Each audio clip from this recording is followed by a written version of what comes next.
Joe has called from Enfield. What can you tell us? Hi, well, first I want to preface this by saying that my heart goes out to Dr. Newborn's family, who have suffered a devastating loss at this time. Firstly, what I want to say. And I also want to set the context of this slightly, because I think it's fair to say that this all sits against a wider context of Labour anti-Semitism, yes, of which, as we've already discussed, Dr. Newborn was a director of Labour against anti-Semitism. And of course, Labour had been found guilty of anti-Semitic harassment by the EHRC before this had occurred. So that was the context for Labour anti-Semitism, and of course, Jeremy Corbyn being found to be leader at the time this anti-Semitic harassment occurred. So that was the context. This was a satire, right? This image that Dr. Newborn shared, did not create, was a satire. Something that Michael Rosen himself had satirised his own bear hunt previously. In fact, on the same topic around about Labour anti-Semitism, about smears and all of this sort of stuff. So he was quite comfortable to satirise his own work in that context on the same topic. So I think that's important to understand, because it's not like his work was so precious and oriented at children that it couldn't be used for political ends. He himself had satirised this. And then we have to consider that both the gentlemen in question, Pete, Dr. Newborn, and Michael Rosen, are both Jewish. Yeah. So therefore it becomes almost an argument, satire, human offence between two Jewish men. Sure. What this doesn't require is an army, and I see it that way, a mob, harpies, whatever you want to call it, of other people against that proven factual context of satire, of proven anti-Semitism and Labour, led by Jeremy Corbyn, to then target a campaigner for anti-Semitism on spurious grounds of anti-Semitism himself. 4,000 of them plus complained to his employer. And more critically, to this very day, the same people, this 4,000 plus mob, are trolling his widow on Twitter.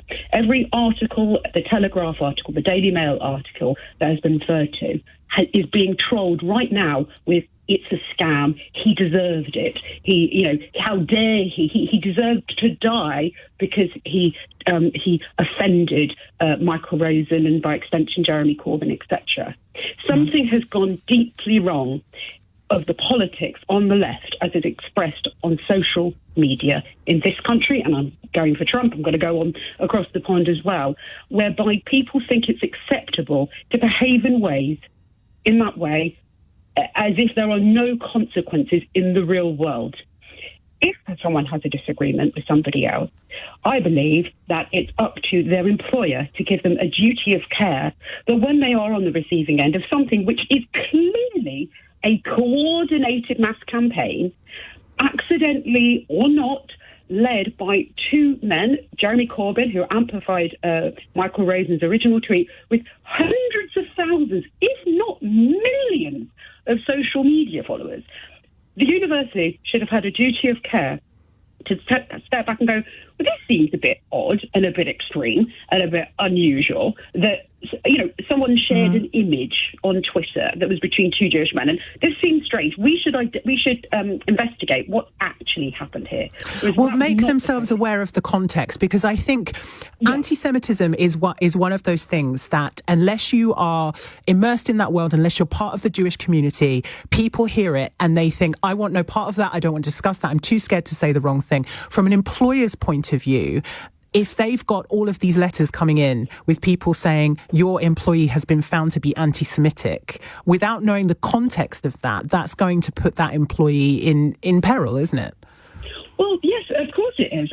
But I think one can tell, right, that clearly this is a social media phenomenon, right? Yeah, because none of those individual people could have been personally had anti-Semitism directed towards them. 4,000 plus people. I mean, that's obviously improbable and ridiculous. So there has to be an awareness of the university that this is some sort of coordinated campaign, right? Because that's the only way that it's happened. In that case, the time is taken to sit down and talk to your employee. This was a bad faith, disingenuous campaign against an innocent Jewish campaigner of anti-Semitism. I have no way of looking into the heart of Jeremy Corbyn or Michael Rosen to realise if they understood the impact of calling things loathsome, anti-Semitic, and mentioning, particularly in Michael Rosen's case, when he said in his Facebook post that Dr. Newman had withdrawn from Twitter but could be found on Facebook. I have no idea. I can't look into their hearts to know whether that they meant this to lead to the trolling that we see today against his widow, children, and his dead man. I don't know if they meant that within their hearts, but we can look at the outcome of what happens. And I do think when we look at the online harms issue, I do believe that those people with public figures, Dr. Newman was not a public figure in that same way. He's not, he's not on the media.